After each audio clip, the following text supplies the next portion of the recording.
Hello, pinaghirapan mo yung pera mo, di ba? Bawat piso niyan may kasamang pawis. So pag-usapan natin ngayon kung paano natin sisiguraduhin na hindi yan basta-basta mawawala. Ito yung checklist na kailangan mo para maprotektahan ang savings mo. Simulan na natin. Isipin mo to ha, iiwan mo ba yung wallet mo sa dashboard ng kotse mo tapos hindi mo ilalock? Parang sinabi mo na ring, sige, kunin nyo na, di ba? Well, ganyan ang nangyayari kapag yung savings mo wala man lang kahit anong proteksyon. Parang iniimbitahan mo yung problema at yan mismo yung iiwasan natin. Okay, sige. Ang unang-unang hakbang sa pagtayo ng ating financial fortress, syempre, kailangan natin ng matibay na pader. At ang tawag sa pader na yan ay ang iyong financial safety net. So, ano ba talaga itong emergency fund? Simple lang to, promise. Ito yung pera na nakatabi, hiwalay sa lahat. Para sa mga, well, emergencies. Alam mo na, biglang nawalan ng trabaho o may na-ospital, wag naman sana. Ito yung financial first aid kit mo. Siya yung unang sasalo sa'yo para hindi mo kailangan galawin yung investments mo o mas malala pa, mangutang. Ito ang pinakaunang linya ng depensa. Parang anhirap gawin, no? Pero hindi. Ito, 3 simpleng hakbang lang. Una, alamin mo muna magkano ba talaga yung mga gastusin mo sa isang buwan. Yung mga kailangan talaga ha, hindi yung mga wants. Pangalawa, magbukas ka ng ibang account para dyan. Importante yung hiwalay para hindi mo magastos. At pangatlo, iset mo na yung automatic transfer. Kahit pa konti-konti lang yan, ang importante may nagsisimula. Tandaan mo, ang goal dito ay progress, hindi yung perfect agad. Okay. So, meron ka ng personal na safety net. Ayos. Ngayon, level up natin.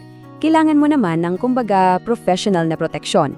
Isipin mo na lang yung insurance, parang bodyguard, pero hindi ng pera mo, kundi ng pinakamahalaga mong asset, yung kakayahan mong kumita ng pera. Magandang tanong yan, di ba? Kasi ang tingin ng marami dyan, gastos lang. Pero mali. Ito ay isang investment para sa proteksyon mo. Tingnan natin kung paano.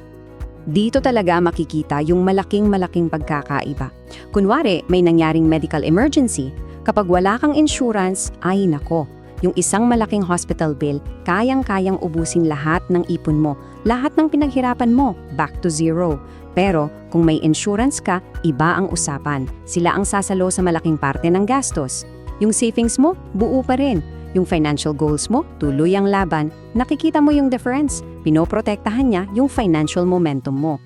Ito, pakitandaan nyo to. Ang pinakamalaki mong asset, hindi yan yung pera mo sa bangko. Hindi. Ang pinakamalaki mong asset ay yung kakayahan mong kumita ng pera araw-araw. Yun.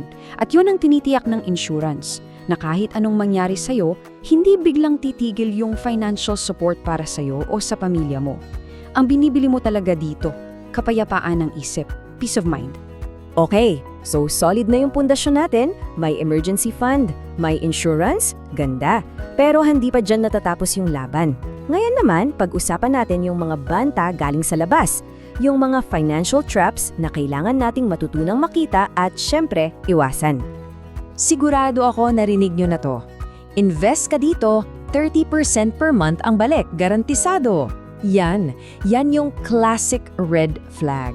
Tandaan nyo to, sa mundo ng finances, pag mataas ang potential na kita, mataas din dapat ang risk. Walang exception. So pag may alok na parang sobrang ganda para maging totoo, malamang sa malamang, scam yan. Maging matalino tayo. Walang shortcut sa pagyaman, okay? At syempre, dahil halos lahat ng bagay ngayon, digital na, dapat digital din yung depensa natin. Ito, isang mabilis na checklist. Una, lahat ng accounts mo, i-on mo yung two-factor authentication o 2FA. Ito yung may text code na kailangan bago ka makapasok. Sobrang importante niyan.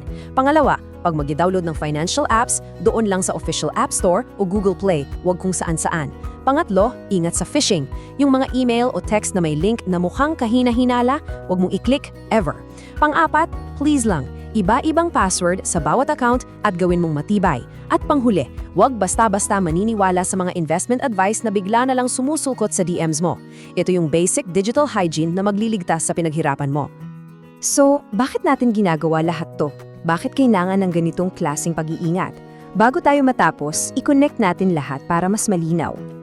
At ito yung pinakagusto kong idea sa lahat ng to. Ang ginagawa natin ay hindi pagiging praning, karunungan to. Hindi ka nagiging nega, nagiging handa ka lang. You are being prepared, and that is a sign of wisdom.